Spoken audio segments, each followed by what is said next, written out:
Okay, Jacko here from the School of Calisthenics. We're back with Sarah from Hot Pod Yoga in their lovely hot pod, and we're looking today at building specifically shoulder strength for our handstands and inversions. If you haven't subscribed, make sure you click below. And if you haven't checked out Hot Pod Yoga, click on their link, which is in the description below, and we'll get started with this week's lesson.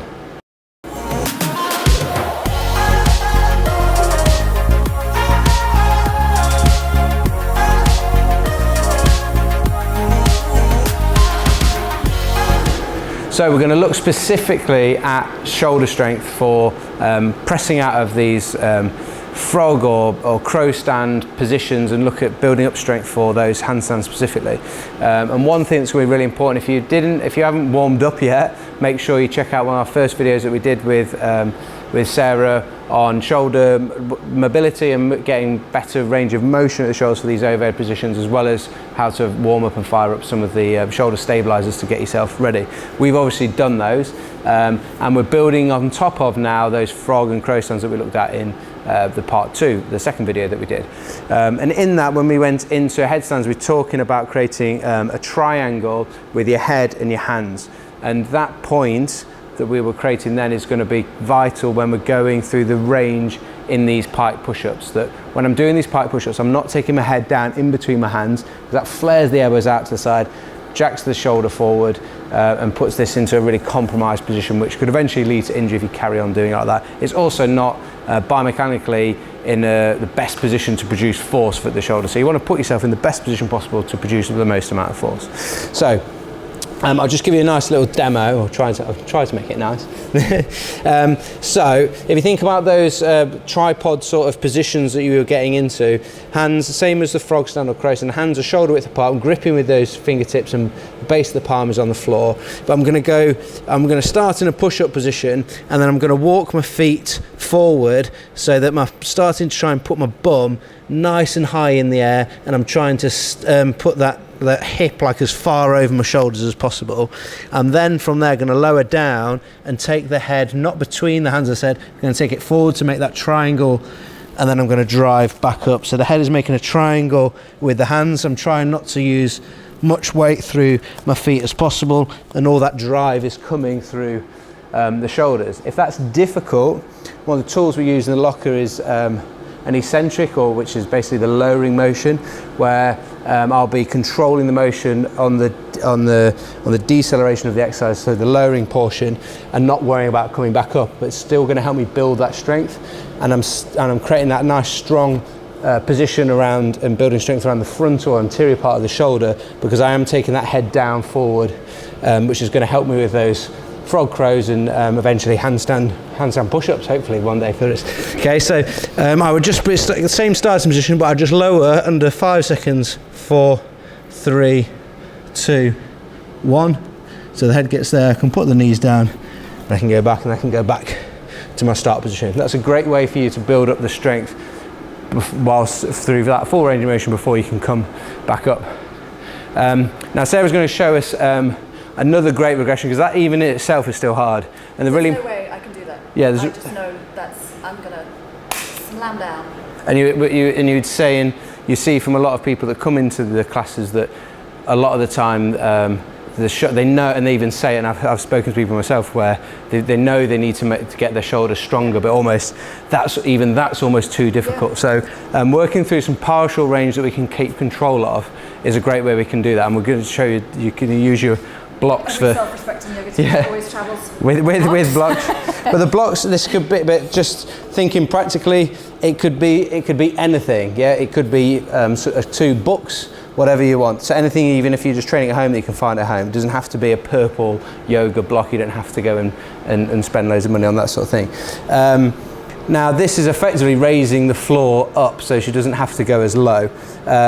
What's really important when you are doing those eccentrics is I did a 5-second lower. It's about creating tension. If you just free fall down, your head just hits the floor, you're not creating any tension, therefore the muscle isn't working, you're not going to create any adaptation, i.e. you're not going to build any strength. So it's really important that you've got the control. This is a nice way where we could do a lower, but also you could get them to a position where you could probably get a height where you can still actually push back out. But if you want to give us a little demo of what that lower would look like with the... Okay, so we start in our push-up. Yeah, so starting your push-up position. And then you're walking the feet forward.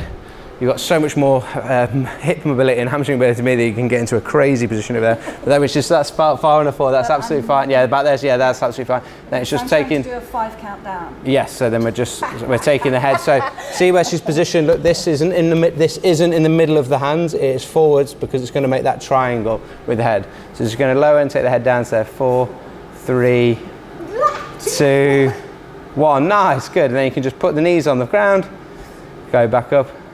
And what we'd be looking at would be 3 to 5 reps and looking at 3 to 5 sets with a good rest, 2-3 minutes rest in between those sets if we're trying to build. This would be what we'd classify as like applied strength or maximal strength. It's tough. It's not something you can do easily 10, 12 of these, so we need to give ourselves that rest in between. I found that really hard. That was me working to my absolute hardest I could. Yeah, but can you imagine if you put together, you started doing that once a week, and you did that literally once a week, and after 3, 4, 5, 6 weeks, the type of strength that you'd be getting and how much easier it would make some of those crow stands, crow poses, and some of those transitions a lot easier. I need to do it once a day. Is that too much? Once a week. Once a day. You can't do everything. So you do something every day. You never rest. You never recover. Then you're never going to actually. All that happens is. Once a week seems long. You could like twice a week. You don't need to do more than twice because it's the same exercise. You can do different things, but just hammering the same thing every day. It is a question we get. Someone before said, "Oh, I'm going to." I think they're working on maybe like a front lever or something. Like, shall I do it every day? I'm like, well, when's your body going to recover? So the other thing I will just show this front on is if you have got like blocks like these, or like I said, there could be books. If you wanted to make it a little bit harder, one thing we can do is we can raise the feet up. So I'll just show that one first. I could put this up, or this could even be like a chair. The higher I put my feet, that's going to mean I can place a little bit more load on the shoulders, and so I can get into that position, and that's going to make that harder because I'm getting more load going through the front because I'm starting to tip my weight forward. The other thing you can do is effectively, rather than lifting them up like we did with Sarah, what I can do is actually lift my hands up so I've got that space to take my head down further. Because the thing you're limited by with your pike push-ups and handstand push-ups is that you can only go down as far as the floor is. So if we raise the hands up, I can do, so I get a push-up position, I can go here, just come this way around so that you've been able to see it. As I take that down, and now my head is going lower, so my shoulders are actually going through a greater range of motion. I'm so pleased to see you using stuff like this because it's one of our biggest ongoing kind of debates is, these are not remedial aids. When we, whatever, it's about, as you said, taking the floor further, bringing it closer, like I needed. We have people who are really quite flexible, so the thought of getting their nose to the floor is like, So we raise their feet up, so these things are... no, it's really key. Not to be underestimated. We talk about some of these things being tools in the locker, so if I'm raising my hands up so I can go to a deeper range, the greater angle at the shoulder, angles and levers tool, I can make that harder, or like with Sarah, we stacked them up and we went down to a smaller range of motion to make it applicable to her. So we can be doing the same exercise together, we can be working out together using these two things, but we just both use them differently.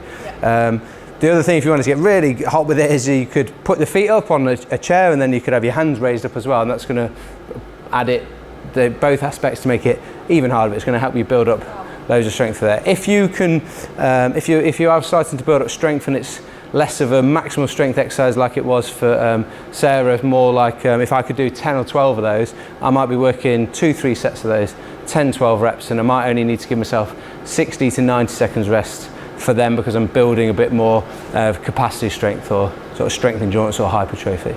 But that's going to help you build up some strength that you're going to be able to use for your handstands, for your inversions, and for us, all of our calisthenics things that we do require shoulder strength.